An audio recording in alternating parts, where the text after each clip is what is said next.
Captain Riyan പരാഗിന്റെ തകർപ്പൻ സെഞ്ചുറിയുടെ മികവിൽ കേരളത്തിനെതിരെ രഞ്ജി ട്രോഫിയിൽ Assam follow on ഒഴിവാക്കാൻ പാടുപെടുന്നു.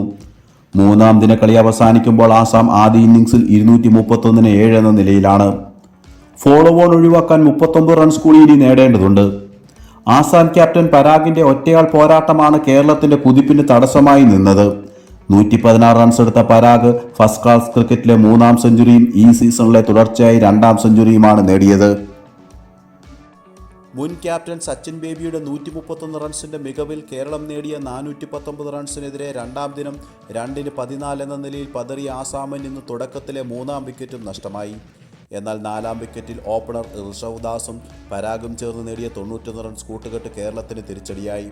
സ്കോർ 116 വെച്ച് ഋഷഭ് ദാസിനെ ബേസിൽ തമ്പി ക്ലീൻ ബൗൾഡ് ചെയ്തെങ്കിലും തുടർന്ന് 5ഉം 6ഉം വിക്കറ്റ് കൂട്ടുകെട്ടിലൂടെ പരാഗ് ആസാമിനെ പൊരുതാവുന്ന സ്കോറിലേക്ക് എത്തിച്ചു. ഇതിനിടയിൽ പരാഗ് ഈ സീസണിലെ രഞ്ജിയിലെ തുടർച്ചയായി 2ാമത്തെ സെഞ്ചുറിയും പൂർത്തിയാക്കി. ഒടുവിൽ വിശ്വേശ്വരയ്യ സുരേഷ് പരാഗിനെ പുറത്താക്കി കേരളത്തിന് ആശ്വാസം നൽകി. 125 പന്തിൽ 16 ഫോറും 3 സിക്സും ഉൾപ്പെടെ 116 റൺസ് പരാഗ് നേടിയിരുന്നു. തൊട്ടു പിന്നാലെ സാഹിൽ ഷായെയും ബേസിൽ തമ്പി പുറത്താക്കി ആസാമിന്റെ 7ാം വിക്കറ്റ് വീഴ്ത്തി. തുടർന്ന് ആകാശ് സെൻഗുപ്തയും മുക്താർ ഹുസൈനും ചേർന്നുള്ള 8ാം വിക്കറ്റിൽ 26 റൺസ് കൂട്ടിച്ചേർത്ത് 231-7 എന്ന നിലയിൽ വെളിച്ചക്കുറവ് മൂലം കളി നേരത്തെ അവസാനിപ്പിച്ചു.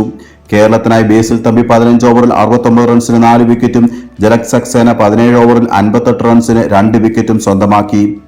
മറ്റൊരു വീഡിയോയുമായി വീണ്ടും കാണാം. നന്ദി.